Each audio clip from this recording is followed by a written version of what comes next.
एक बार प्रेम से बोलिए सदगुरुदेव की जय, सदगुरु कबीर साहिब की जय, आए हुए सभी प्रेमी भक्तों की जय। साहिब साहिब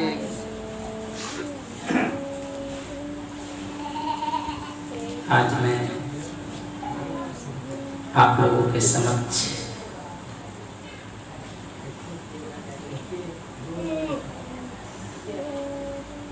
जीवन की ऐसी घटना के बारे में मैं व्यक्त करने जा रहा हूं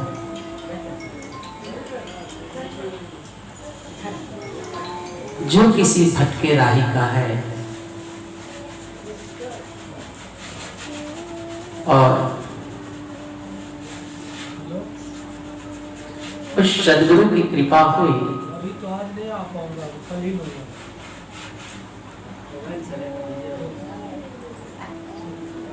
उस पर उस सदगुरु की कृपा बरस गई कि उसके जीवन धन्य होते हैं। हम ऐसी ही कुछ घटना के बारे में छोटे से शब्दों से आपको यह संदेश देने का प्रयत्न करता हूं। कहते हैं कि मुझ में कहां यह दम था, मुझ में कहां यह दम था, तेरे द्वार तक मैं आता। मुझ में कहां यह दम था कि तेरे द्वार तक मैं आता। तूने ही दे संदेशा मुझको यहां बुलाया। मुझ में कहां यह दम था कि तेरे द्वार तक मैं आता। तूने ही दे संदेशा मुझको यहां बुलाया।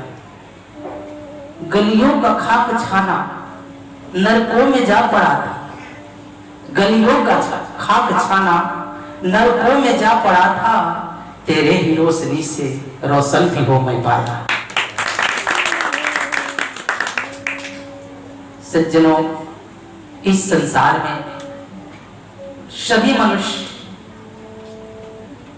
कहीं न कहीं ईश्वर में आस्था रखते हैं।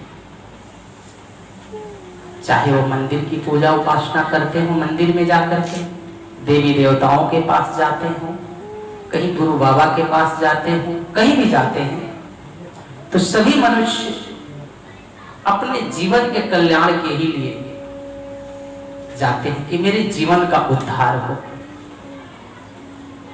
लेकिन मैं कभी पलटकर यह न विचार कर पाता कि जो मेरा मार्ग है और जिस मार्ग से मैं जा रहा हूं, यह मेरा मार्ग ठीक है या नहीं, इस पर मैं विचार नहीं कभी कर पाता। कि जिस पथ को मैं पकड़ कर जा रहा हूं, जाना तो सभी को है, सभी यहां जानते हैं कि हम सभी लोगों को यहां से विदा हो जाना है। लेकिन कभी हमने अपने जीवन में यह विचार नहीं किया कि जिस पथ का मैं पथिक बना हूं,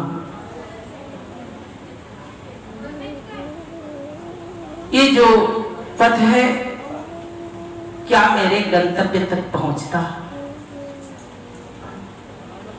जिस व्यक्ति ने, जिन जिन लोगों ने इस पर विचार किया,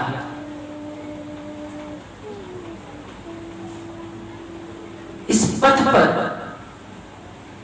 चलते समय ये ख्याल किया कि ये पथ जिस मुकाम के लिए मैं निकला हूं, ये वहां पहुंचता कि नहीं। जिसने ये विचार करना शुरू किया, उसी ने उस मंजिल तक पहुंचने के लिए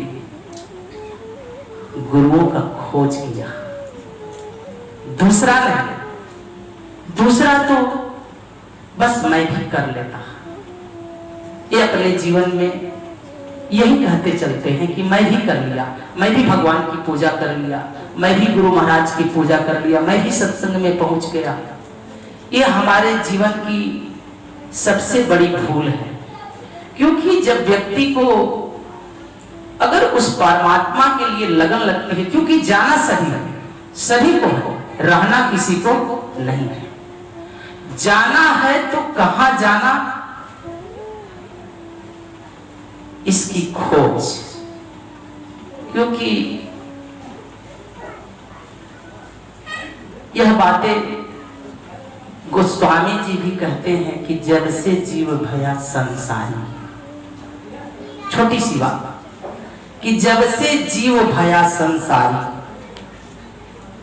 थोड़ा और हम नीचे उतर कर आपको कहते हैं कि जब से हम बंबई में आ गए, इन शब्दों से ये मुझे बोध होता है कि हम पहले कहीं थे। इसका मतलब है कि हम गांव में थे। तो जब से इस संसार में हम आ गए, इससे बोध होता है कि जन्म से पहले भी मैं मौजूद था। वट कहां था? ये जीवन की खोज। और इसी विषय को कबीर भी कहते हैं। ये शुरुआत की बात करते हैं कि पहले तो था, कहीं था, लेकिन कबीर का क्या कहते हैं कि घट बिन से कहां जाओगे हंसा, कहां तुर ठौर ठिकाना है। ये आखिरी घड़ी की बात करते हैं कि जब तुम यहां से विदा होगे तो तुम्हारा ठिकाना कहां होगा, तुम जाओगे कहां, किस स्थान पर पहुंचोगे, इसकी खोज। कुछ और खोजने की बातें नहीं कह रहे हैं कि कहां से तुम आए हो इस शरीर में, और फिर इसमें से निकलने के बाद कहां जाओगे। एक तो महापुरुष कह रहे हैं कि तुम कहां से आए, पहले कहीं थे, कहां थे ये भी मुझे पता नहीं, और निकलेंगे तो हम कहां पहुंचेंगे इसका भी मुझे बोध। इस बोध को जगाने के लिए, इसे जानने के लिए हम संतों के निकट जाते हैं, हम गुरुओं के निकट जाते हैं, हम अपने सद ग्रंथों का अध्ययन करते हैं, स्व अध्ययन करते हैं। लेकिन हम देखते हैं, अपने प्रति जब झांकते हैं तो कहीं हम ऊपर ऊपर ही खोजते हैं, किसी गहराइयों में हम कभी उतरते ही नहीं। इस संसार में भक्ति करने के लिए सबसे पहले तो सर्वप्रथम इन जीवों के कल्याण के लिए भगवान शिव ने युक्ति रची कि आखिर इन जीवों का होगा क्या। प्रथम ही कबीर साहब रामायणी में कहते हैं कि प्रथम ही भक्ति किन्ही शिव युक्ति, भगवान शिव ने यह युक्ति रची कि इन जीवों का उद्धार कैसे होगा। इसके लिए उन्होंने रास्ता बनाया, मार्ग बनाया कि इस दिशा से चलना। लेकिन इन संसार में 4 मार्ग बनाए गए भक्ति करने के लिए। पहला पिपील मार्ग, दूसरा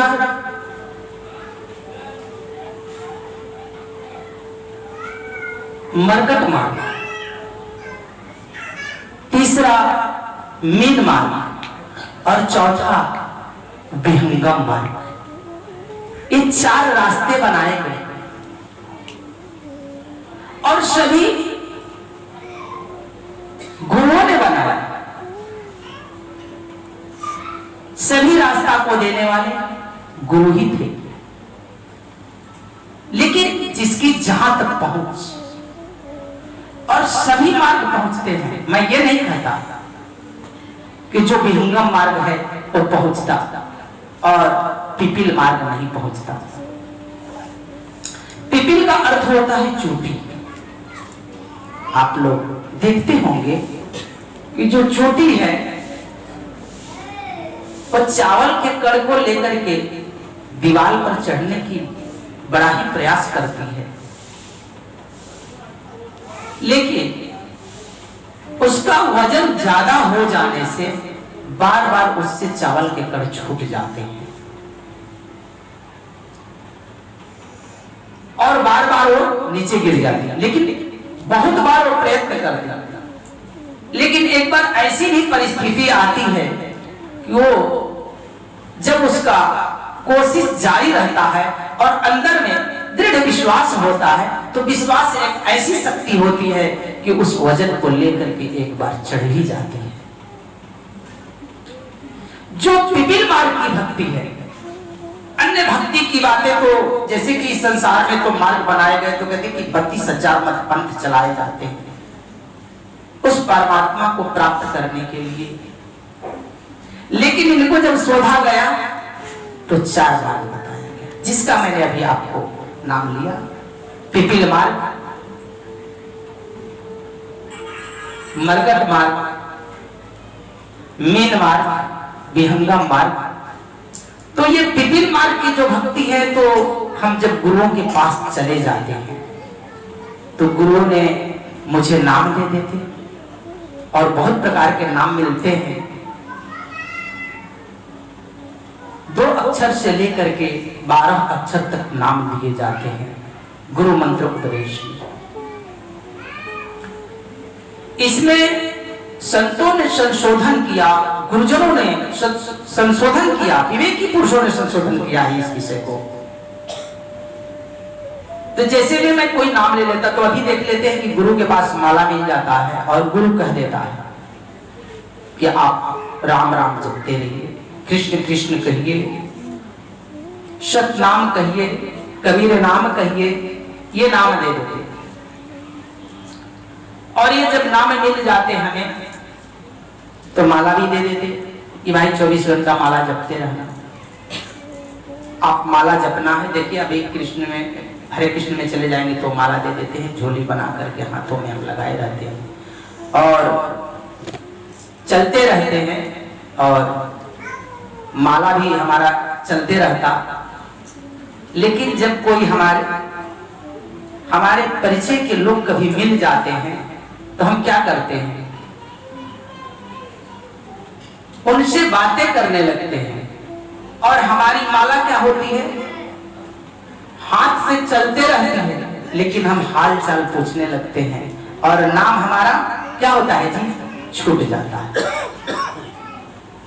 नाम हमारा हमसे छूट जाता है, हाथें बिल्कुल यंत्रवत हो जाती है, वो सुमिरते रहती है और झोरी में लगाए रहते तो सुमिरती है। लेकिन इस विषय पर कबीर साहब ने बल दिया है, बड़ा ही बल दिया है।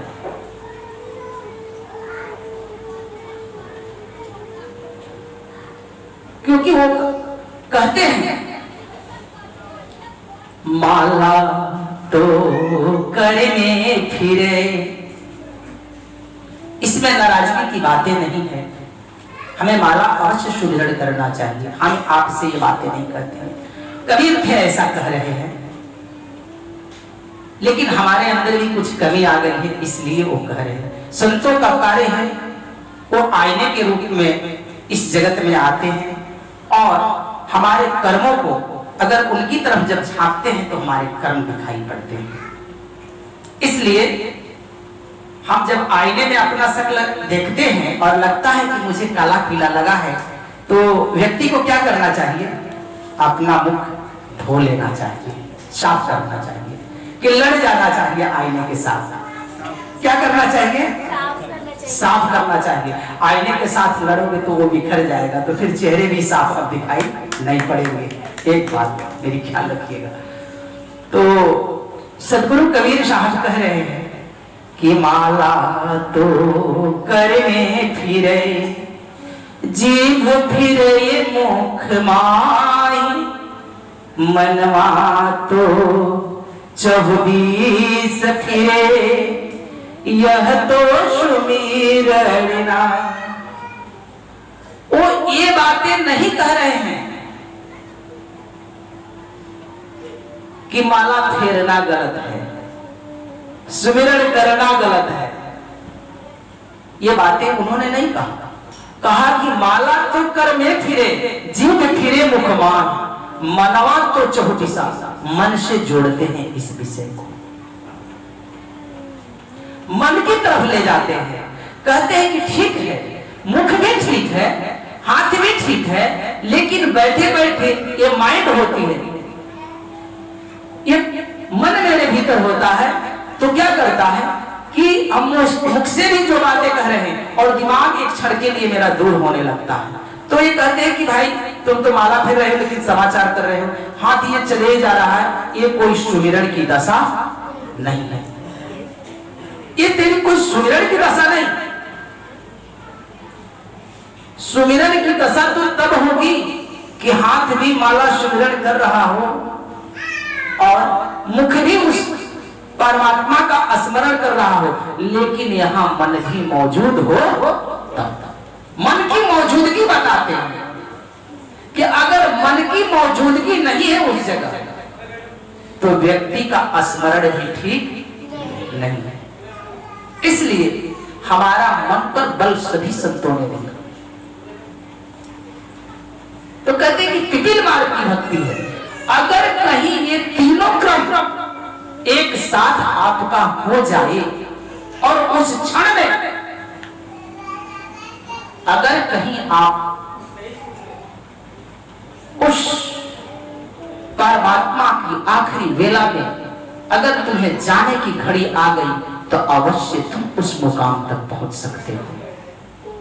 और वहां पर पहुंचने वाला कोई ध्रुव था, वह नाम का स्मरण कर कर गया, कोई विरला, वह प्रहलाद वह नाम की कमाई कर चला जाते हैं।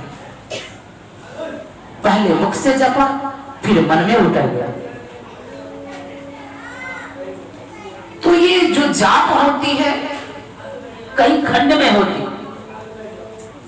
और साहब भी कहते हैं कि मुख से जपई सोई माना, मन से जपई सोई साथ, सूरत जपई सोई संत है, ताका मता अगाध। बातें बहुत दूर की है, अभी तक तो हम शुरू किए हैं, माला से शुरू किए हैं अभी तक, क्योंकि मुख से जपना तो दूर की बात हो गई। तो कहते हैं साहब कि इस प्रकार के मंत्र उपदेश बहुत सारे गुरुओं ने करते रहते हैं कि माला दे देते, लेकिन हमने कभी विचार नहीं किया कि माला के साथ साथ मेरा मन भी इसमें लीन होना चाहिए।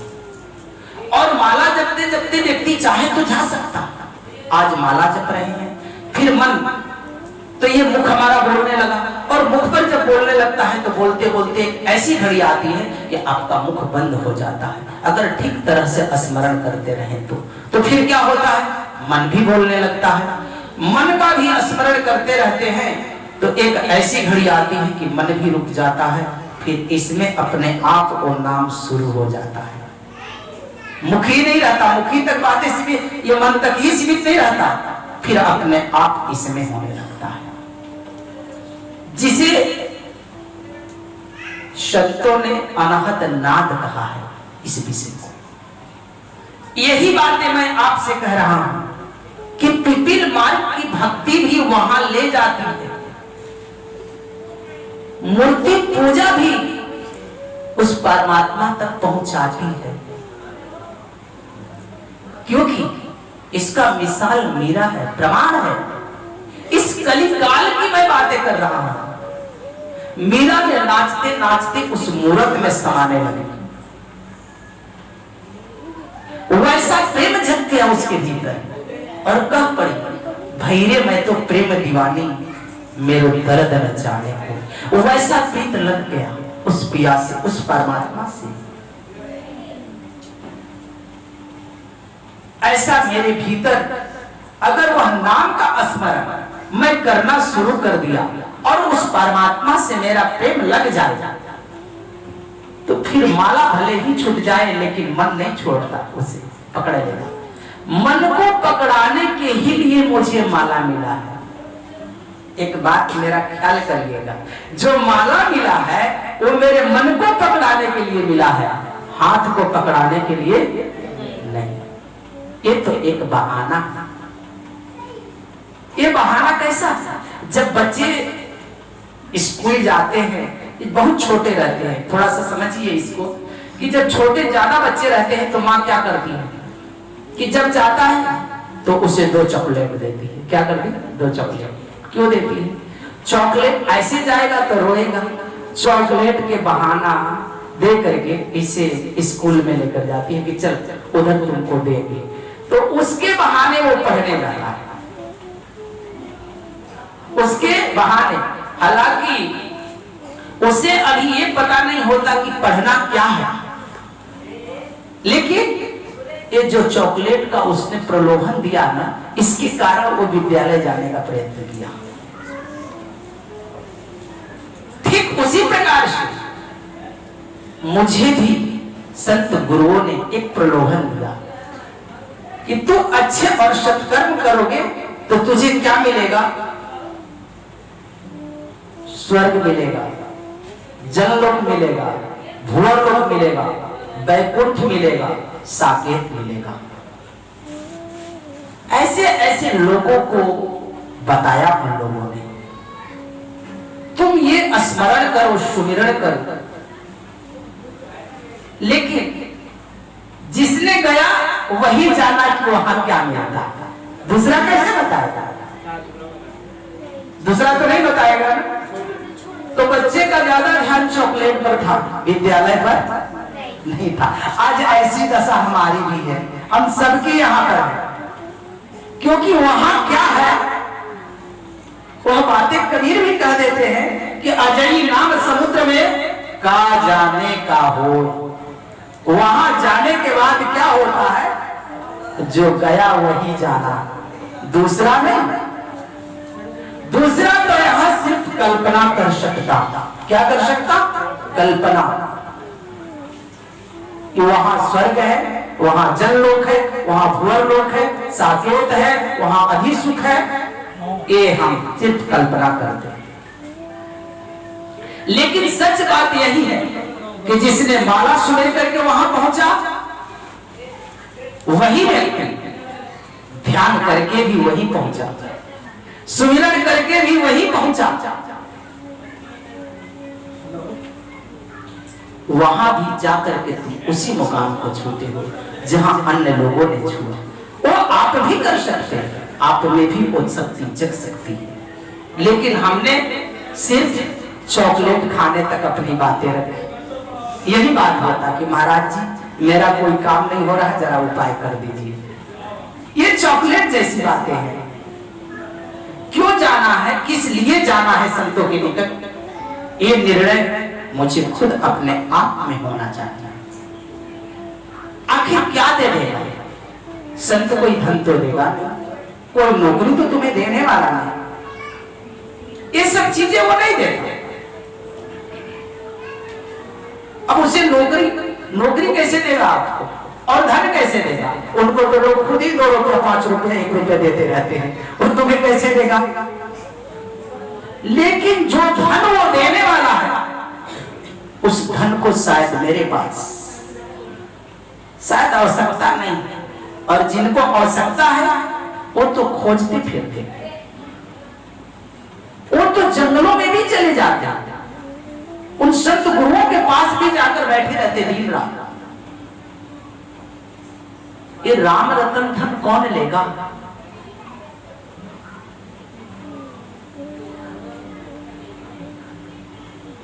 मीरा भी कहती है, पायो जी मैंने राम रतन धन पाया। ये नहीं कही कि संसार रतन धन पाया, हीरा मोती मैंने पायो, ऐसा नहीं कहा। पायो जी मैंने राम रतन धन पाया। वस्तु अमूल्य की दी मेरे सदगुरु, कृपा करी अपनायो, पायो जी मैंने राम रतन धन पाया। वह चेतना को, चैतन्य की मिलन की बात करती है कि जब उसकी मिलन होती है तो वो धन की प्राप्ति, आत्मा तक की ही बातें करती है कि उस आत्मा की मिलन की, कि जिसे मैंने जागरण कर कर उसे जाना अनुभव किया, उस धन की बात करते।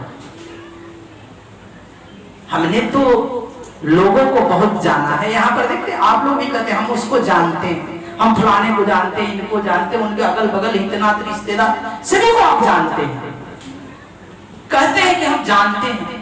मैं सिर्फ इतना पूछता हूं कि क्या आप अपने को जानते हैं? मैं सभी को जानने की बातें नहीं कर रहा आप लोगों से। आप कभी स्वयं को जानते हैं? जिस दिन आप स्वयं को जान लेंगे, मैं उस दिन जानता हूं कि आप पूरी अखिल ब्रह्मांड को जान गए। ज्यादा मैं कुछ नहीं कह रहा, बहुत छोटी सी बात है कि आप जिस दिन अपने को जान लें, उसी दिन आपकी बातें बन जाएंगी। तो मैं पिपील मार्ग की बातें कर रहा था कि पिपील मार्ग की भक्ति कि बार बार हम सीढ़ियों पर चढ़ते हैं, बार बार लोग मिलते हैं और बार बार मेरा सुमिरन छूट जाता है। लेकिन ये सुमिरन कब पूरा होगा?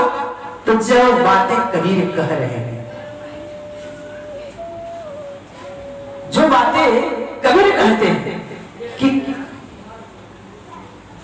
कि माला तो करने फिरे, आप अपने विषय पर आ जाए। कहते हैं कि माला तो हाथ में फिर रहा है, जीभ फिरे मुख माई, मनवा तो 24 फिरे, यह तो सुमिरन ना। ये कह रहे हैं कि माला अगर मन मेरा चारों दिशा में फिर रहा है तो ये सुमिरन नहीं है। लेकिन अगर मैं एक शब्द और जोड़ देता हूं आपके साथ कि अगर मेरा माला भी ठीक हो और मुझसे भी मैं जप रहा हूं और मन भी मेरा लौट कर आ जाए, तो बातें मेरी बन गई कि नहीं बन गई? तो बस सब ठीक है, लेकिन उसके साथ में मैं अपने अगर मन को लौटा दूं तो मेरी बातें पूर्ण हो जाती है। इसलिए मैं कह रहा हूं कि पिपील मार्ग भी अगर प्रयत्न करे, कई बार न गिरा, लेकिन उसका विश्वास अगर दृढ़ हो तो चावल के कण को लेकर के उस मुकाम पर कभी न कभी चढ़ जाता है। दूसरी बात है मरकट मार्ग। मरकट मार्ग का अर्थ होता है योगियों का मार्ग। जब हमको इससे भी ऊपर का गुरु मिल जाते हैं, यानी नाम देने वाले लोगों से, क्योंकि नाम की अगर इसके बारे में मैं पिपील मार्ग की करूंगा तो इसी में मेरा 2 घंटा बीत जाएगा, इसलिए थोड़े में मैंने समझाया आप लोगों को। तो आइए हम मरकट मार्ग की भक्ति के बारे में बताता हूं कि जो इनसे जो ऊपर उठ जाते हैं, जो आगे के जो मरकट मार्ग की भक्ति है, ये योगियों का मार्ग है।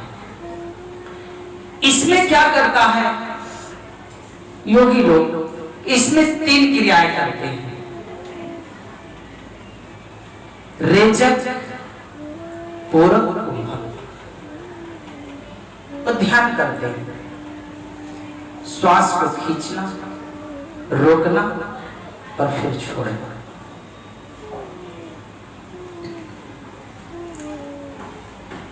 इसे कहते हैं मरकट, मतलब बंदर होता।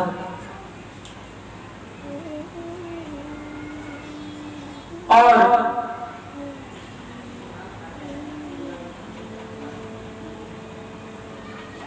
ये योगी लोग श्वास रोक करके हर चक्रों पर, मेरा मूलाधार चक्र से लेकर के स्वाधिष्ठान चक्र तक, सहस्रार चक्र तक, ऊपर तक, सभी चक्रों पर ये जा करके निवास करते हैं। ये सांस रोकना छोड़ना, ये करते करते करते करते इनको अंदर में ये ऊपर की ब्रह्मांड की तरफ ये भी चढ़ते हैं। ये रेचक, पूरक, कुंभक जब ये 3 क्रियाएं करते हैं तो उसमें क्या होता है कि ये करते करते ध्यान इनमें ज्योतियां दिखाई पड़ना शुरू होता है। क्या होता है? ज्योतियां दिखाई पड़ना शुरू होता है।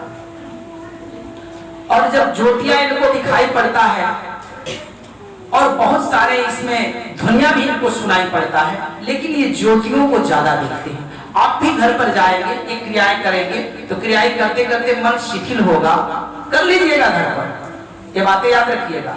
ये जब बहुत काफी देर तक करेंगे तो धीरे धीरे आपकी श्वास ठहरने लगेगी, और ये श्वास जब अर्ध से ऊर्ध हो जाए, अर्ध से जब ऊर्ध हो जाए तो आपको भी यहाँ पर ज्योतियां दिखाई पड़नी शुरू हो जाएंगी। अर्ध में रहने के बाद भी ये ज्योतियां दिखना शुरू हो जाता है। यही बातें तो भागवत में भी आई है। या आत्मा, इसे वो आत्मा मानते हैं, कहते हैं या आत्मा ज्योतिर्मय सच्चिदानंद रूपो निर्गुण निष्प्रिय स प्रतियोगिता ही जगत। ये जो आत्मा है निर्गुण है, निराकार है, सर्वत्र व्यापक है, ये ज्योति स्वरूप है। ये ज्योति और वो ज्योति एक आकार हो जाए तो अपने को वो मुक्ति मानते हैं, कहते हैं कि मैं मुक्त हो गया। और इन्हें जब ये क्रियाएं करते हैं तो मुक्त हुए कि नहीं हुए, लेकिन इनको सिद्धियां प्राप्त हो जाती है। क्या हो जाती है? सिद्धियां प्राप्त हो जाती है। पहले पहाड़ों पर बैठ करके ये तपस्या करते हैं और फिर ये संसार में आकर के सम्मान पाने की प्रयत्न करते हैं। क्या पाने की? सम्मान। तो इस संसार में जब वो आते हैं तो वो भी इस संसार के लोगों से यज्ञ करवाना, जग करवाना, हवन करवाना इनका कर्मठ होता है, और ये कराते हैं, करना भी चाहिए। यज्ञ का अर्थ भी बहुत अनूठा है जो कि आपके ही पास है। हवन भी करने का ये रहस्यमयी बातें हैं, ये जितना आसानी से इस संसार के व्यक्ति समझने का प्रयत्न करता है ये बातें नहीं। कबीर तो कहते हैं कि हवन है इसका मस्ताना, हवन से होशियारी क्या, रहो आजाद आजत से हवन दुनिया से यारी क्या। ये सारी बातें जो बाह्य क्रियाओं में तब्दील किए हैं, ये बाहर की क्रियाओं, तो ये आते हैं गांव-गांव में सम्मान पाते हैं। साहब कहते हैं कि ये सबसे पहले ये मरकट मार्ग कहते हैं। इस मार्ग को क्या कहते हैं कि मरकट मार्ग। बंदर का स्वभाव रहता है, ये एक ही स्थान पर नहीं रहते, कभी मूलाधार चक्र पर, कभी ब्रह्मचर्य का पालन करना, यानी मरकट मार्ग की मैं बातें किया। कभी कपालभाति करना, कभी हृदय में ध्यान लगाना, कभी कंठ में, कभी त्रिपुटी में, कभी सहस्रार चक्र पर भी ध्यान लगाते। ये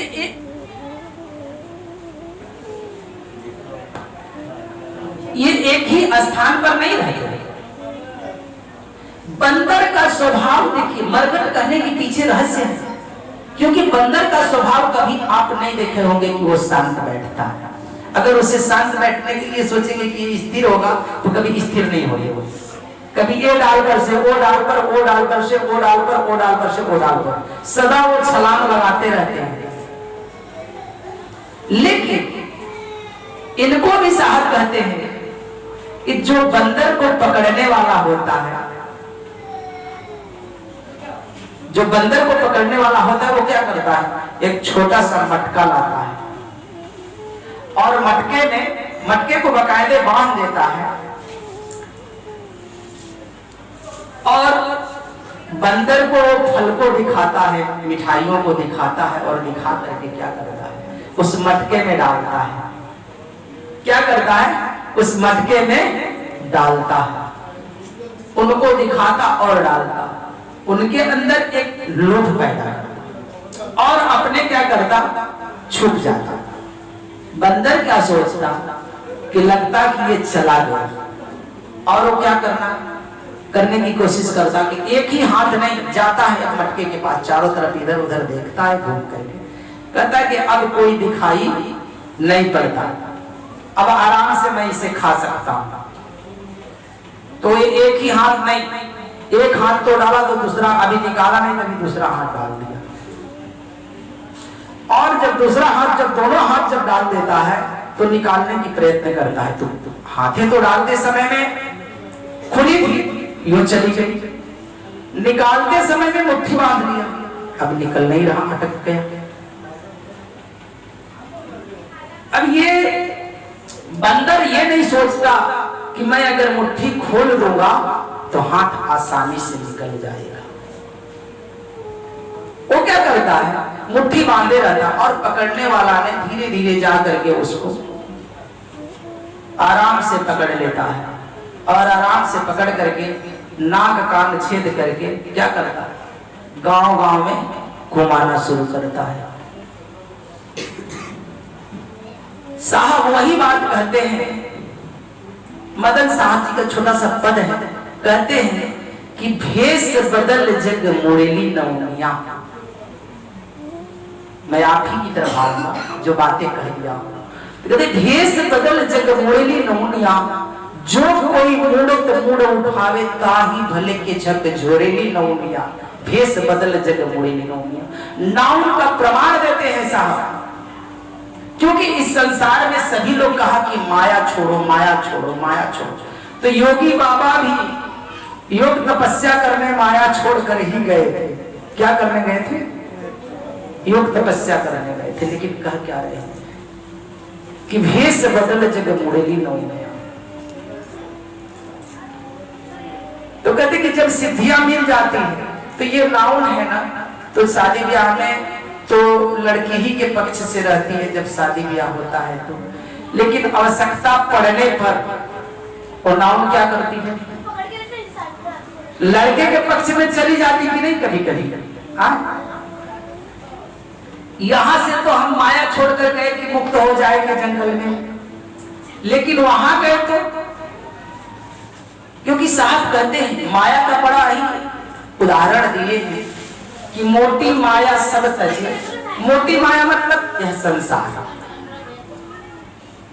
यह संसार पूरे पैसा परिवार बच्चे। कहते मोटी माया सब तजे, झीनी तजी न जाए। सुंदर मुनि और देवता झीनी में झगड़ा। ये तो मोटी माया का त्याग कर दिए और वहां जाकर के झीनी माया क्या है, मंत्रोपासना, मंत्र में फंस गए, तंत्र मंत्र में सिद्धियां पाए तो यहां फंस गए। वही माया पलट करके वहां काम करना शुरू कर दिया। यही माया जो यहां कार्य करती थी, यही माया सिद्ध होने के बाद भी वही उलट करके तुम्हें, क्योंकि इस संसार में जितने भी मनुष्य हैं ये माया के अधीन है। माया किसके अधीन है जी? हम माया के अधीन हैं, लेकिन माया किसके अधीन है?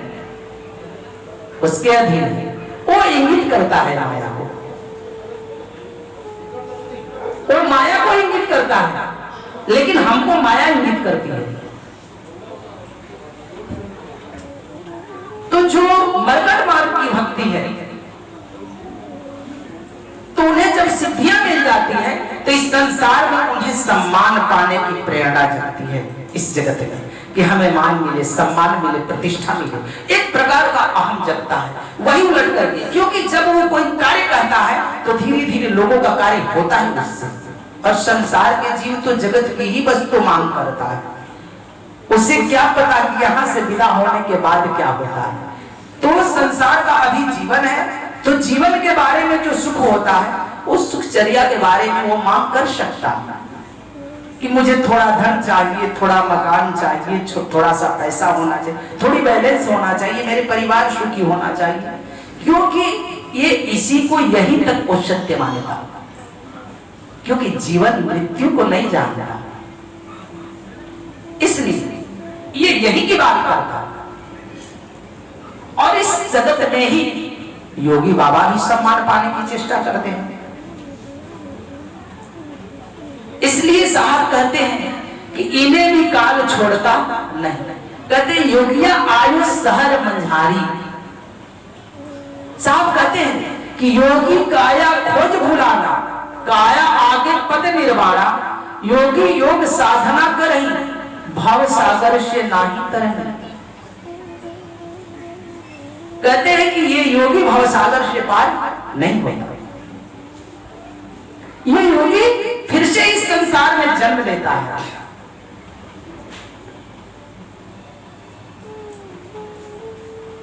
और जन्म लेना और मुक्त होने में बड़ा भेद है।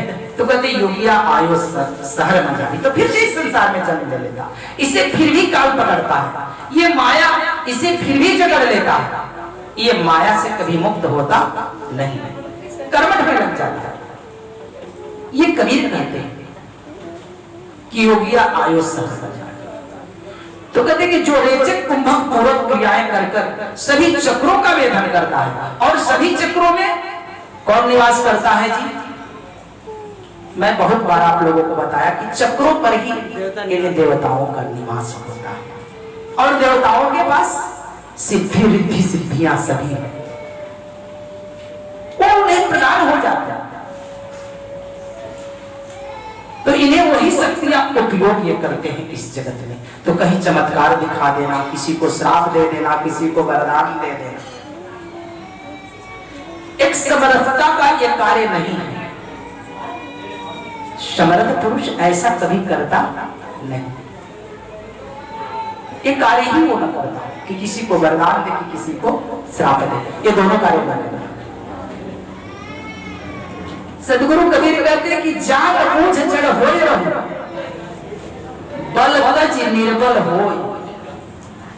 सारी शक्तियां हैं, इसका मतलब नहीं कि कोई छोटी गलती कर दिया तो तुम यो जाओ मैं उसे श्राप देता, कभी ये भूल न करना, क्योंकि साहब पहले ही कहते हैं कि जान बूझ जड़ होए रहो, जानो सब कुछ कि मेरे पास सब है। ये कमजोर है, मैं मार सकता, लेकिन कमजोर व्यक्ति को कभी मारना नहीं चाहिए, सदा क्षमा कर देना चाहिए। उसे क्षमा करना और समझाने में ही आपके प्रति उसका प्रेम और विश्वास बढ़ सकता है।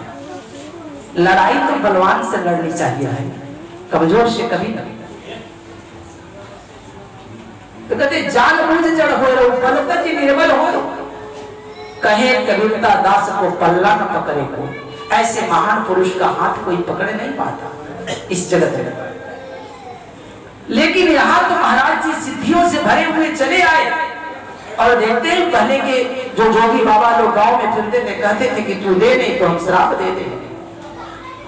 श्राप देना तो इनकी दिनचर्या बनी हुई थी कि श्राप दे देंगे, वरदान दे देंगे, ये लगे रहते थे यहाँ।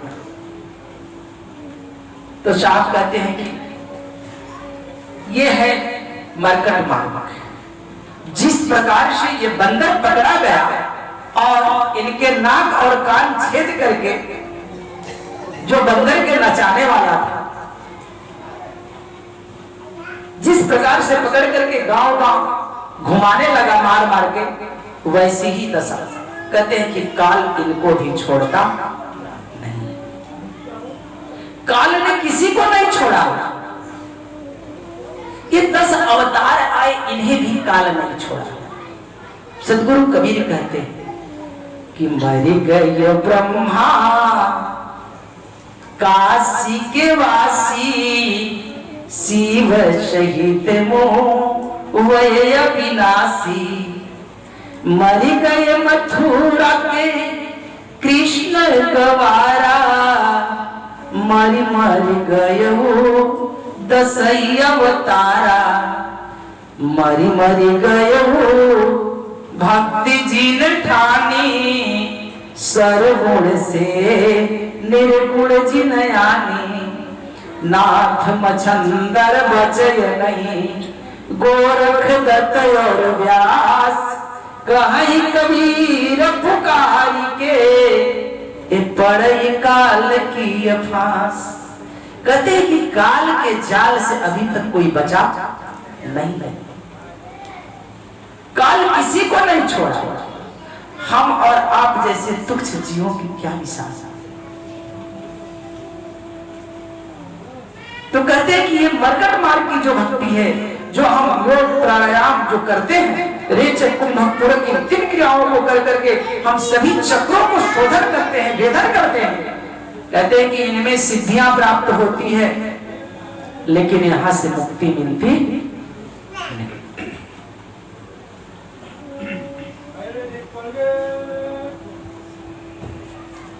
तीसरे प्रकार की भक्ति जब आगे गुरुओं ने शोधन किया तो बताया मीन मार्ग। मार्ग मतलब रास्ता ही होता है। इनके अलग अलग किन किन प्रकार से रास्ते दिए इस संसार में। तो मीन मार्ग यानी मछली का रास्ता। जो मीन मार्ग की भक्ति होती है। तो देखते हैं अगर कहीं से जल का प्रवाह हो, देख लीजिए गांवों में जाकर कि कहीं पहाड़ी की चोटी से भी अगर जल नदी की तरफ बहता हो तो मछली उस पानी की धारा को पकड़ करके क्या करती है, उस चोटी तक पहुंच जाती है। अक्सर मछली उल्टी दिशा में चलती है, जिधर से पानी आता है उधर ही ये चढ़ाई कर ऊपर तक चोटी पर चढ़ जाती है। लेकिन साहब कहते हैं कि जब मछली को जल पीना हो तब वो क्या करती है, किसी स्थिर जल की आवश्यकता पड़ती है, किसी बहती धारा की नहीं। ये भी योगियों का ही मार्ग है और इसमें भी योगी क्या करते हैं, इसमें भी योगी रेचक पूर्वक कुंभक करते हैं और प्राणायाम लोकम करते हैं। और ये आइए थोड़ी सी हम आपकी तरफ ठीक तरह से इसे समझिएगा। ये क्या करते हैं कि अपने नासिका के अग्रभाग पर ध्यान करते हैं। ये योगी लोग क्या करते हैं कि अपने नासिका के अग्रभाग पर ध्यान करते हैं। ये बिल्कुल ही यहां पर नाक के अग्रभाग पर ही ध्यान करते हैं और यहां ध्यान करते करते करते करते करते करते काफी समय तक वो ध्यान करते हैं, अपने श्वास की तरफ देखते रहते हैं और इन्हें काफी दिनों तक अंधेरा ही दिखाई पड़ता है नासिका के अग्रभाग पर जब देखते हैं। ये बिल्कुल प्रैक्टिकल की विषय है, आप भी घर पर ध्यान कर सकते हैं जाकर के।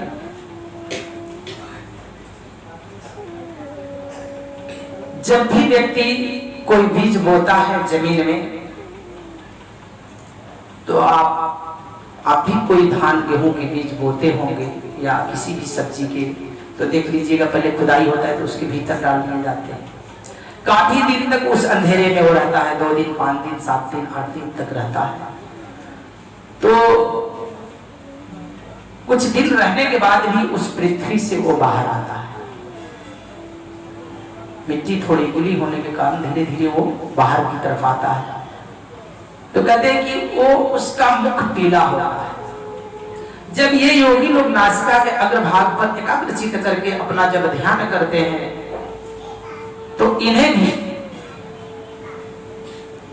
पीला पीला तत्व दिखाई पड़ना शुरू हो जाता है। पहले तो कुछ दिखता ही नहीं, अंधेरा ही दिखता, लेकिन काफी दिनों तक जब करने लगते हैं तो कुछ दिन के बाद में इन्हें पीला प्रकाश दिखाई पड़ता है। पृथ्वी तक सर्वप्रथम वो पीला प्रकाश दिखाई पड़ता है। उनमें भी शब्द होते हैं, उनमें भी आवाजें होती है। पृथ्वी की आवाज है ठक ठक, वो ध्वनियां उनको सुनाई पड़ती है। उसके बाद वो काफी दिन के बाद तो धीरे धीरे देखते हैं जब और भी पौधे, यानी जब पीला प्रकाश दिखाई पड़ा तो पृथ्वी तक, फिर और ही ध्यान करने लगते हैं। तो ध्यान करते करते जब और ऊपर उठ जाते हैं तो उन्हें जब जल का संसर्ग होता है तो उसका मुख पीले से सफेद होता है। देख लीजिएगा, ख्याल कर लीजिए, आप लोग खेती बाड़ी भी किए हैं तो उसका मुख पीला होता है। तो जैसे ही पीले से वो ध्यान करने लगते हैं तो ध्यान करते करते उनको सफेद रंग दिखाई पड़ता है। इनके भीतर भी शब्द होते हैं, इनमें भी ध्वनियां होती हैं। इनके जो ध्वनियां होती है वो चुलचुल करती है, चुलचुल की आवाज आती है, जैसे जल कहीं गिर रहा हो ऐसी उसके आवाज सुनाई पड़ते हैं। और इनके रंग सफेद होते हैं, प्रकाश। उसके बाद में जब और भी ध्यान करते करते वो आगे बढ़ जाते हैं, वो योगी लोग बढ़ते रहते हैं, ध्यान करते जाते हैं, कई वर्षों तक वो ध्यान करते हैं। जब और आगे बढ़ जाते हैं ध्यान करते करते तो जैसे उसे हवा का संसर्ग होता है तो देखिए इधर पौधे क्या होते हैं, हरा होने लगते हैं। तो इन्हें भी जल तत्व से उन्हें ग्रीन यानी हरा रंग दिखाई पड़ना शुरू होता है। तो हरा रंग दिखाई पड़ता है तो इसका मतलब वायु। इनमें भी शब्द उठते हैं, शब्द हर जगह है, इनमें भी शब्द उठते हैं, हर हर इनकी शब्द भी है। फिर और ध्यान करते करते जब वो आगे बढ़ जाते हैं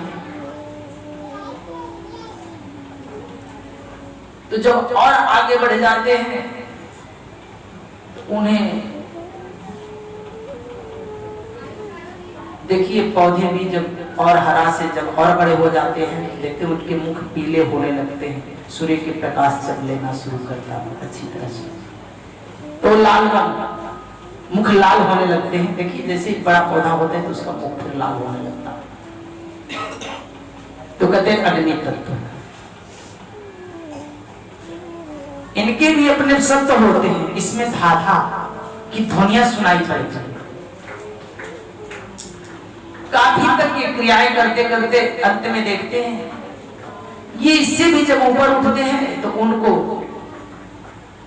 वृक्ष भूला बराबर आ जाता है, सूखने लगता है तो भूलापा। इसमें भी आकाश तत्व ध्यान श्यामल में अंत में दिखाई पड़ता है। लास्ट में वो ध्यान करते करते वो आकाश तत्व को देखते हैं। इसीलिए तो शास्त्रों में आई बात है कि आकाश पतस्य ब्रह्म, आकाश शरीरम ब्रह्म, आकाश मंत्राय है। वह ब्रह्म जो है आकाश की भांति है, अर्थात कृष्ण विष्णु कह सकते, उसका नाम दिया गया। तो कहते हैं कि जब अंत में उसे वही तो स्थिर होकर के वही वो बैठ जाते और निरंतर ही उसमें बैठे बैठे ही वो क्या करते, इस संसार को देखते रहते हैं एक ही स्थान पर बैठ करके, और एक ही स्थान पर बैठ करके देखते रहते हैं। लेकिन जब इस जगत में उनको विचरण करना होता है फिर उन्हें शरीर में आकर के उतरना पड़ता है विचरण करने के लिए। जब उन्हें सब सिद्धियां प्राप्त होने के बाद भी वो विचरण करने के लिए संसार में आते हैं।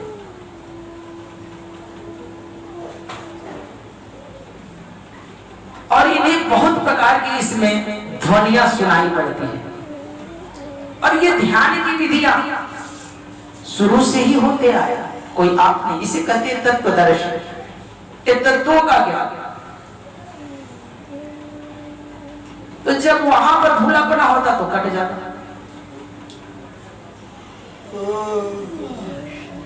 और फिर यहाँ पर ये आ जाते हैं इस संसार में आने लगते हैं। तो कहते हैं कि इन्हें भी जब इस संसार में इस जगत में अपने उपदेश देने पड़ते हैं तो इन्हें भी लौट कर आना पड़ता। तो कहते हैं कि तब तो ऊपर से नीचे की तरफ उतर गया और यहाँ आने के बाद जब उन्हें काल पकड़ ले तो इसलिए साहब कहते हैं कि योगिया आयु सहज आ जाए। और सदगुरु कबीर कहते हैं कि अब मैं जानिया हरि बाजी की खेल, दंड बजाए दिखाए तमाशा। इस संसार की बहुत सारी रिद्धि सिद्धियों को देख करके उनको परिपक्व करता है, बहुगुण लेत सके, फिर पुनः सबको नाना प्रकार के नाच को नचाता है और फिर अपने ही अंदर वो बात रखता है। नाना नाच नचाई के नाचत नटके भेष। आप जिसको कहते हैं कि वो परमात्मा मुक्ति मुझे देगा तो वो भी तो नाच रहा है, वो भी नाच रहा है। वो कैसे नाच रहा है? आपको इस योनि से उस योनि, उस योनि से उस योनि में देने में ही वो नाच रहा है। वो तो ये कर्म करने में वो परेशान है, सबके कर्मों के लेखा जोखा करने में परेशान है। आप यहाँ पर नाच रहे हो तो वहां नाच रहा है। वो कहाँ मुक्त है? वो भी मुक्त नहीं है, वो भी मुक्त नहीं है। जो मुक्त हो वो मुक्ति देता है, जो मुक्त नहीं वो मुक्ति नहीं देता। वो मुक्ति कैसे देगा? शास्त्रों में बात आई कि मैं सिरजू आइए थोड़ा सा हम और अलग की तरफ से, शास्त्रों की तरफ हम चलते हैं कि मैं सिरजू मैं मारा, मैं जारो मैं खा, जल जल माई हो रहा कि मोर निरंजन नाम।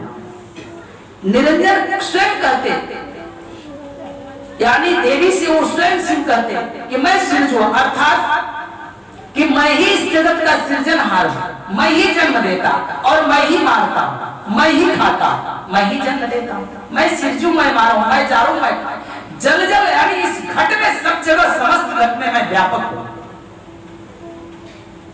तो वो तो आपको जन्म देने और मारने में वो लगा हुआ है, और जिसकी हम दुहाई देते हैं, जिस परमात्मा जिस भगवान की, वो कहां मुक्त है जी? वो मुक्त है? जिससे हम मुक्तियां मांगते क्या वो मुक्त है? मैं ये बात आपसे कह रहा हूं कि हम जिससे मुक्ति मांगते हैं, जिससे कहने जाते हैं कि हे प्रभु मुझे मुक्त करिए, क्योंकि संतों ने बताया कि संसार में 4 प्रकार का फल लगा हुआ है, अर्थ धर्म काम मोक्ष। ये मोक्ष है क्या? मैं इसकी बातें आपको वहां तक ले चलता हूं। ये मोक्ष है क्या? तो जब ये धरा से नीचे उतरे स्थिर जल में पानी पीने के लिए, तो फिर तो इन्हें आना पड़ा, और इस परिस्थिति में जब काल आपका प्राण निकाल ले जाए तो फिर क्या होगा? इसलिए तो कबीर कहते हैं कि जाप मरे, अर्थात जो जपने वाला है, पहले तो कहे कि मुख से जपई सोई मानवा, मन से जपई सोई साथ, सूरत जपई सोई संत है, ताका मता अगाध। इस सूरत जपना क्या है, मैं यहां तक आपको लेकर आ रहा हूं। इसलिए कबीर कहते हैं कि जाप मरे अजपा मरे। अजपा का अर्थ होता है मन से जपना। कहते हैं कि ये भी छूट जाता है जब तेरी प्राण घड़ी जाने की बारी आती है, तो मुख से राम नहीं निकलता है कि ना राम राम कहते, प्राण जब निकलता तो राम राम नहीं बोल पाते, भगवान भगवान नहीं कहते, कृष्ण कृष्ण अल्लाह सतनाम कबीर कबीर गुरुदेव नहीं कहते। ये सारी चीजें तुम्हारी भूल जाती हैं। इसलिए साफ कहते हैं कि जाप मरे अजपा मरे। मन तो स्थिर ही नहीं रहता, थिर ही नहीं पकड़ता, क्योंकि प्राण निकल रही है। अब तुम क्या करोगे? तो कहते हैं अजपा भी जो मन से तुम्हारा चल रहा था, अगर शरीर में पीड़ा हो तो परमात्मा याद आएगा, किसी को पेट में भूख हो तो भगवान याद आएगा, नहीं ना याद आएगा? क्या आ जाएगा? पीड़ा याद आता है, पेट दिखाई पड़ेगा, क्योंकि अगर भूख से पीड़ित हो तो पेट दिखाई पड़ेगा, भगवान नहीं दिखाई पड़ेगा। आप पेट की भूख मिटाने की चेष्टा करेंगे, कहेंगे भगवान फिर कभी देख लेंगे हम। तो कहते जाप मरे अजपा मरे। जो अभी अभी अनहद की हम थोड़ी देर पहले बात कहें कि अगर वहां भी पहुंच जाओ तो बातें बन जाएगी, इसमें भी अगर सुनने लगो। लेकिन कबीर तो और ही आगे बढ़ करके बोलते हैं। कबीर कहते हैं कि अनहद भी मर जाए। अभी जो अगर अकेले ढोलक बजे तो मजा नहीं आता, आए हारमोनिया अलग बजे तो वो भी नहीं, झाल अकेले बजाए तो ये अकेले गाए तो उतनी आनंद नहीं आएगा। जब पूरा साज बाज मिलकर बजता है तब आनंद आता है।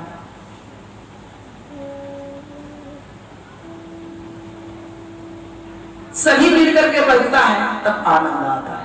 तो कहते हैं अनाहत भी मर जाए, क्योंकि ये जो अनाहत इसमें ध्वनियां उत्पन्न होती है, ये तत्वों की ही आवाज है। यहां जाकर के पिंड से ब्रह्मांड में जब प्रवेश करते हैं, बहुत सारी बातें हैं जो कि मैं नहीं समझ पा रहा। इस जब तक हम अपने शास्त्रों को ठीक तरह से इनके रहस्यों को नहीं समझेंगे तब तक हम उलझते रहेंगे। और इसको समझने के लिए ध्यान साधना बहुत जरूरी है। अगर सुमिरन से अनुभव नहीं करेंगे तो आप एक भी अक्षर नहीं समझ पाएंगे, क्योंकि शास्त्र तुम्हारे रहस्यों से भरा हुआ है। एक एक वस्तु रहस्यपूर्ण है। अब ये कोई कह देता है कि भैया हनुमान जी 11 सूरज को ले गए थे, 10 सूरज को एगो सूरज निकाल दिया। अभी देखिए मीडिया वाले को खबर लग जाए तो आप भी फिर टीका टिप्पणी चालू करेंगे अभी कि भैया ये हनुमान जी कहाँ रहते थे, तो कहेंगे पृथ्वी पर। तो भाई सूरज कितना बड़ा है पृथ्वी से, सूरज कितना बड़ा है पृथ्वी से, इस पृथ्वी पर हनुमान जी तो फिर लीन कैसे गए सूरज को? प्रश्न उठ जाएगा। क्यों? क्योंकि तुमने चंद दृष्टि से देखने की कोशिश करते हो और इस स्थूल जगत को जानते हो, सूक्ष्म को नहीं। ये बातें बड़ी रहस्यपूर्ण है। हनुमान मतलब तुम बंदर समझते हो, हम हनुमान मतलब बंदर नहीं समझते। हम हनुमान की बातें कुछ अनूठी समझते हैं। तुम बाहर में कई सूरज देखे हो, संतों ने 11 सूरज कहां निकाला था आपको पता है? ये सारे सूरज भीतर निकलते हैं, वहां नहीं। मन बाहर का बंदर नहीं, मन भीतर का बंदर है। ठीक है? जिसने मन को हनन किया वो हनुमान है। यहां बाहर हनुमान नहीं घूम रहे हैं। मन जिसने हनन किया वो हनुमान है और वो सभी चक्रों पर राज किया, इस 10 इंद्रियों पर राज किया। वो मन उसके अधीनता में आया, उसको हनुमान कहते हैं। आप सरलता से बाहर बाहर खोज रहे हैं। बंदर का रूप क्यों दिया गया, ये भी पीछे कारण मैं अभी बताया कि इसके अंदर चंचलता है, स्थिरता लाने के लिए। तो कहा भगवान के शरण में गया और माता की सेवा किया। किसकी सेवा किया? माता की। आपके भीतर वो माता है, जीव है, जीव आपकी माता है, इसे जान जान। हृदय में ब्रह्म है, शिव का स्थान है। कोशिश नहीं करेंगे तो बाहर बाहर भटक जाएंगे। और कबीर आप बहुत ऊपर ले जा रहे हैं, उस मुक्ति की बातें करते हैं। मैंने कहा कि उस ब्रह्म तक आपने जाना। आकाश बतस्य ब्रह्म, ब्रह्म को सर्वत्र फैला हुआ, पहले ही बताया मैंने आपको। फिर भी कहते हैं कि उसे भी नीचे आना पड़ता। मैंने अभी बताया कि सभी संसार में कि मैं सिरजू, मैं मारो, मैं चारू, मैं खाओ, जल जल माई होए रहा कि मोर निरंजन। तो वो खुद ही जो सृजन करता है, वो खुद ही तुम्हें मारता है, खुद ही तुझे जन्म देता है। तो वो कहां मुक्त है? वो भी तो मुक्त नहीं। फैक्ट्री का मालिक परेशान रहता कि नहीं कि खाली लेबर परेशान रहता? फैक्ट्री के मालिक भी परेशान होता। तो वो भगवान जिसे आप भगवान कहते वो भी तो यहाँ पर मेरा धर्म कैसा चल रहा है, उसे भी तो परेशानी है। तो वो भी तुम्हें जन लोग, घोर लोग, साकेत लोग, नर्क, सब प्रकार के नर्क बनाया। इसमें देने के लिए यहाँ वहां पहुंचाने में वो भी व्यस्त है। वो भी मुक्त कहा जी? तुम तो मुक्ति ही गलत मांग रहे हो। हम मुक्ति ही गलत जगह मांग रहे हैं।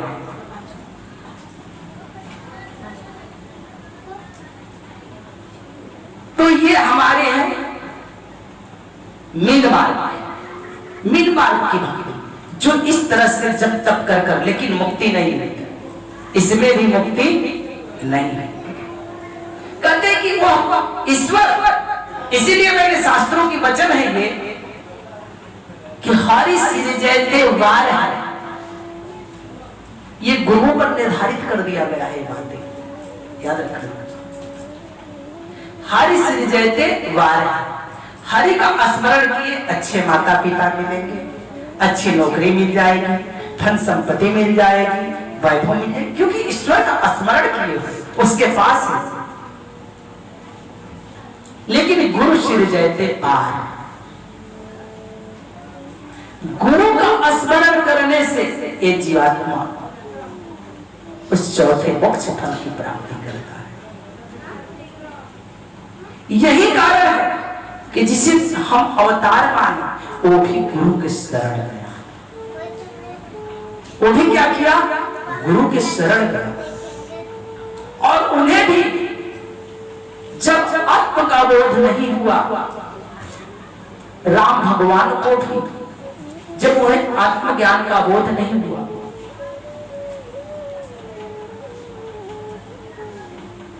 तो वशिष्ठ मुनि के पास जाते हैं। विश्वामित्र के पहले गुरु बनाए थे, बाद में वशिष्ठ मुनि के पास गए। कृष्ण भगवान को संदीपनी मुनि से ज्ञान नहीं प्राप्त हुआ, तो कहां गए, दुर्वासा ऋषि के पास। आत्मज्ञान के लिए व्यक्ति आगे का गुरु खोजता है। हमें भी अपने जीवन में आत्म कल्याण के लिए अवश्य ही ऐसे विवेकी गुरुओं के पास जाना चाहिए। ये नहीं कि जिस गुरु के पास जाते उसको भी छोड़ दिए और किसी विवेकी गुरु के पास भी नहीं गए। ऐसे महान गुरुओं के निकट भी हम नहीं गए।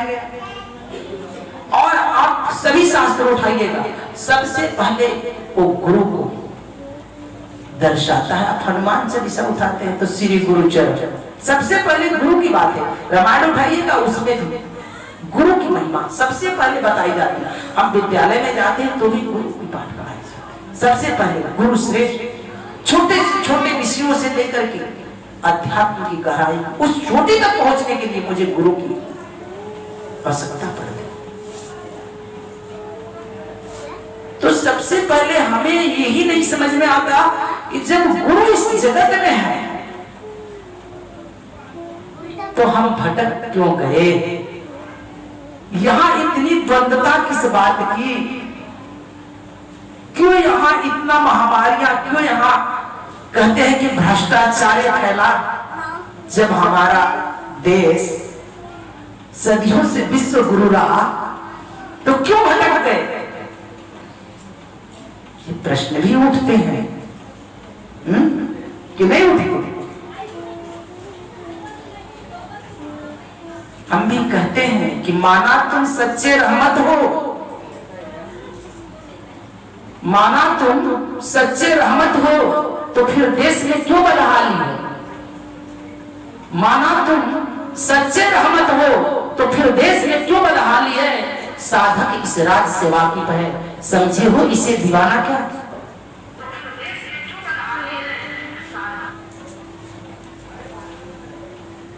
फिर क्यों इतना बदहाली मचा, क्यों द्वंद्वता फैली है,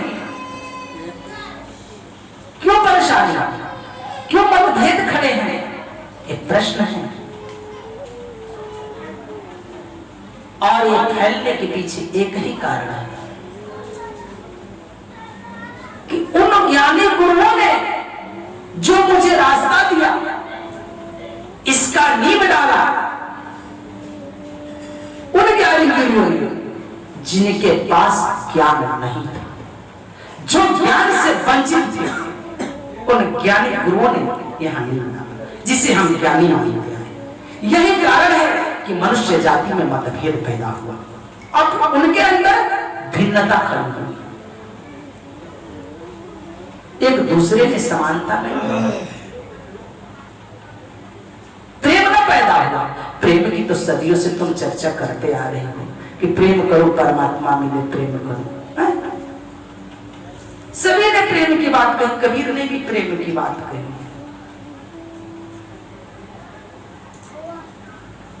सभी लोग प्रेम की चर्चा करते हैं। प्रेम कहते किसे क्या पता। प्रेम न बाढ़े उपजे प्रेम न हाट भी कहा। राजा प्रजा जे दे ले जाए, ढाई आखर प्रेम का पढ़े सो पंडित हो, पोथी पढ़ी पढ़ी जग मुआ पंडित बना। ये ढाई आखर नहीं, दरअसल एक ही आखर है। लोगों ने इसे ढाई बना दिया, कह कह करके ढाई बना दिया, यानी अक्षर की बातें कर दिया। ये आखर है।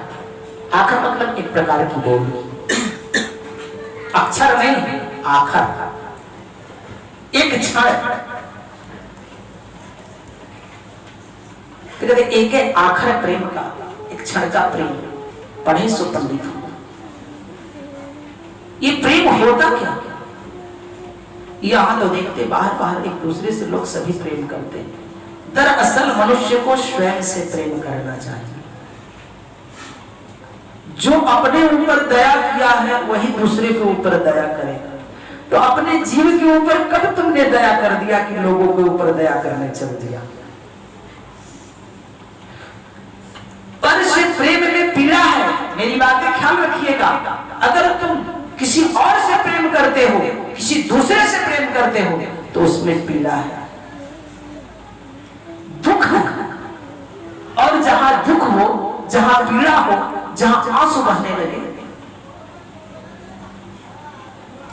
तो मेरे ख्याल से मोह हो सकता। प्रेम नहीं, प्रेम तो स्वयं में है। प्रीतम तो स्वयं में उतरता है। जिसने स्वयं से प्रेम करना सीख लिया है वही औरों से प्रेम करता है। और प्रेम किसी वस्तु का मांग नहीं करता। प्रेम में मांग नहीं है, प्रेम में समर्पित है, समर्पण है, वो मांग नहीं करता। और यहां तो प्रेम में तो कपटता रहती है, चलते हैं ऐसे। ये देखिए यहाँ तो बहुत सारे लोग कहते हैं, यहाँ तो बहुत सुनते हैं कि फलाने इससे प्रेम कर रहा था कि फसरी लगा लिया।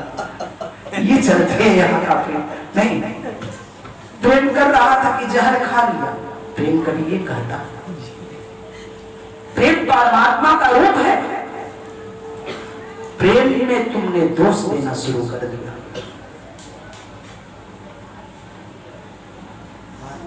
इसलिए प्रेम का अर्थ होता है कि मेरी आत्माएं एक हो गई।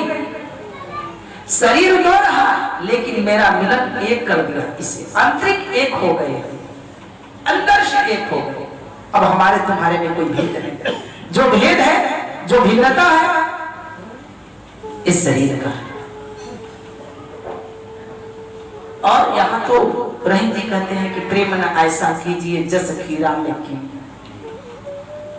ऊपर से तो मिल रहा, लग रहा कि हम सभी लोग हिंदू हैं।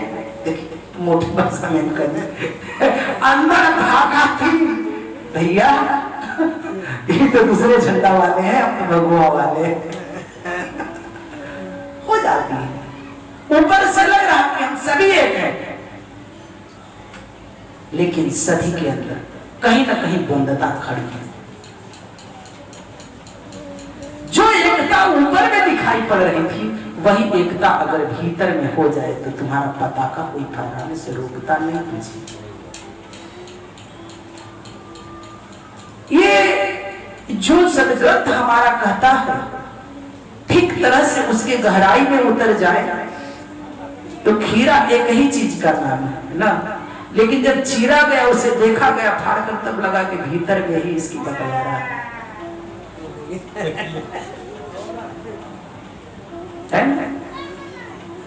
रहीम जी कहते हैं कि पहले उसका मुख काट के नमक डालकर रगड़ने की बात करते हैं। पहले उसको रगड़ करके पहले मिला लो बढ़िया से, ताकि इसकी पहले पिताई निकाल, तब देख लो। इसकी पिताई पहले निकालो, तब शायद कोई बात बने। तो हमें प्रेम तब समझ में आता है जब स्वयं पर कृपा कर लेते हैं, स्वयं पर दया करते हैं। व्यक्ति को अगर जीवन में अगर क्रोध कर रहा, लोभ कर रहा, द्वंद्व कर रहा है, तो तुम अपने ही साथ वैर करते हो किसी और के साथ। तो जब जीव दया तुम करोगे तो स्वयं पर, जीव पर जब दया करोगे तो वो व्यक्ति कभी क्रोध करेगा, लोभ उसके अंदर आएगी, सोचेगा कि लोभ जगेगा तो मेरी हानि है। अगर ये बातें उसको खबर पड़ जाए तो लोभ करेगा।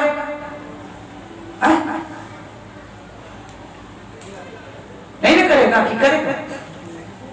कभी नहीं करेगा। जब उसे ये मालूम पड़ जाए कि जो कुछ हम उल्टा पुल्टा करेंगे इससे मेरी हानि है, तो अपना हानि कोई करना चाहता है, लेकिन वो बाहर की जगत को देखता है। हम बाहर चंद दृष्टि से सिर्फ देख रहे हैं, इसलिए वो सब कुछ करता है और जगत से छुपता है, लेकिन अपने से नहीं छुपता कभी। कोई कितना भी बड़ा गुनाह करे, सारे संसार से तुम छुपते हो, सबकी नजरों से छुपते हो, स्वयं की नजरों से कब छुपा? अपनी नजरों से हम कभी छुपते हैं अपनी गलतियों में? अगर स्वयं की नजर से न छुप पाया तो मैं जानता हूं कि तब तुम उससे भी नहीं छुप पाया। इसका मतलब कि सभी तुमको देख लिया, क्योंकि तुमने देख लिया। तुमने देखा तो सबने देखा, तुमने देखा ना, इसलिए सबने देख लिया। इसीलिए कहा जाता है कि स्वयं से प्रेम करना शुरू करोगे तो दूसरे की भी प्रेम तुमको समझ में आएगी। तब यहाँ के मनुष्य जाति से भी तुम प्रेम करना सीखोगे, अपने माता पिता बच्चे परिवार पत्नी सभी से प्रेम और आंतरिक प्रेम तब तुम समझ पाओगे। और जो तुम अपने बच्चे से प्रेम करते हो वहां कहीं ना कहीं गहरे में मोह, प्रेम नहीं। अगर वो प्रेम होता, देखते हैं बच्चे स्कूल जाते हैं, अगर किसी ने कह दिया कि इधर बच्चा स्कूल गया, एक्सीडेंट हुआ, अगर उस स्कूल में आपके बच्चे पढ़ते हैं तो आपका दिल फट से धड़केगा, धड़केगा कि नहीं कि कहीं मेरा भी बच्चा गया है।